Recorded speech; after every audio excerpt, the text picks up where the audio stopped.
Bluegrass and the Ryman go together like biscuits and gravy. They're perfect. Here's a batch of them right over here, Mr. Bill Monroe and his Bluegrass boy. Hello. Bluegrass was really birthed here at the Ryman in the 40s. This is where they honed their craft. This is where they tried the songs out on the crowd. They practiced that here. They really gave it the test run right here, and the audience let them know how they loved it.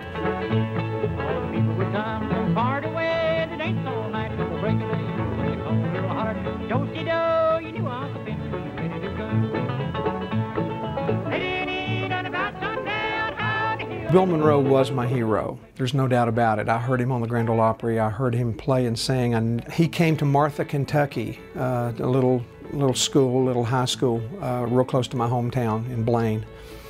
And we went and saw him play. And I'd only been playing maybe 8 months to a year, something like that. My dad bought a mandolin for me when I was 5, and so I'd been playing a little bit. So after about 20 minutes in Mr. Monroe's show, we were out there watching. The brothers in the hood started saying, "Let little Ricky Skaggs get up and sing." They did it another time or two, and so finally I think he was ready to get that problem solved real quick, and so he invited me up on stage. He put his big mandolin on me and pulled the boot string around there on the curl of the mandolin so it would fit me, and I hit a chord of E and said, "Let's sing Ruby," the Osborne Brothers song. That was my first meeting with Bill Monroe, but I fell in love with him that night. His music, his passion for music, and his giving heart, his willingness to let a little kid come up and share the spotlight at his hometown. Yeah, I always enjoyed Bill Monroe very much, and Earl Scruggs was the #1 banjo player, and I used to play the banjo a little myself.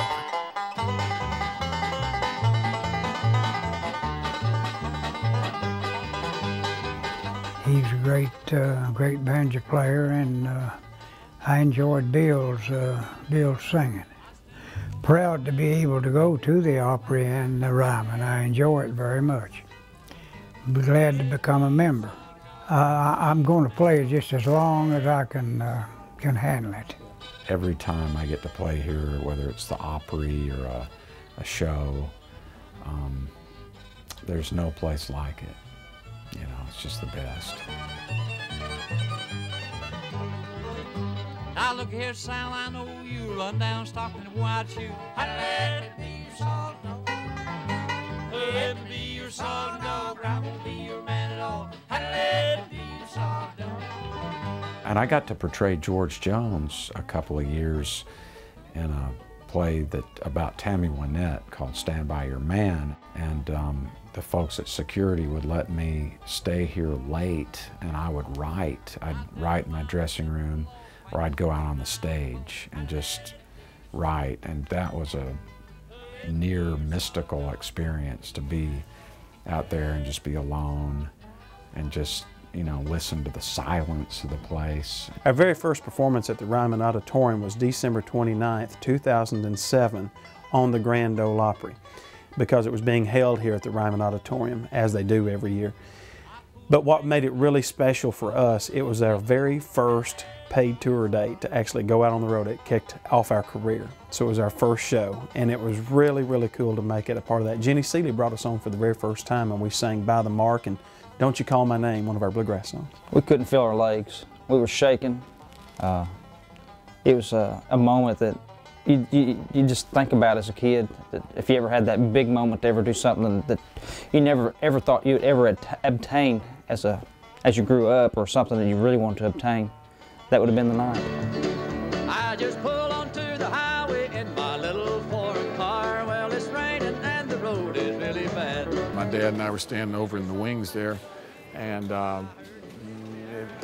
we'd been jamming in Mr. Acuff's dressing room, and Roy went up to my dad, unbeknownst to me, and said, "Go get his fiddle. I'm going to put him on the Opry."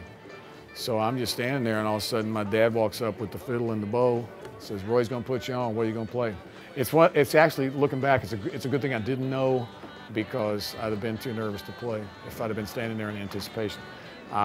So I walked out. I think I played a tune called The Drunken Billy Goat, because Mr. Acuff liked that one.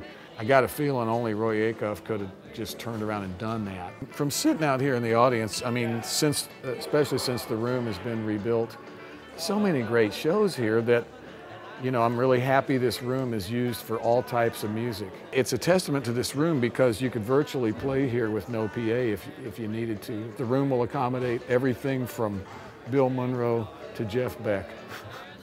We're kind of, all of us that are playing it are ambassadors for bluegrass music.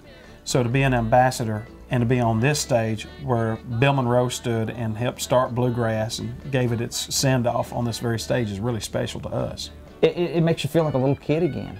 And to be at the Mother Church, it's like the best venue in the world for music where it had its start. We have such a high respect and regards for what the Ryman stands for. It's just not in this town, but it's in the world. Any place you go, you talk about the Ryman or the Grand Ole Opry, and people, it's a respect thing. And we're very proud to be a part of it. Really grateful that the Ryman is here, that it's up and running and is just doing so well.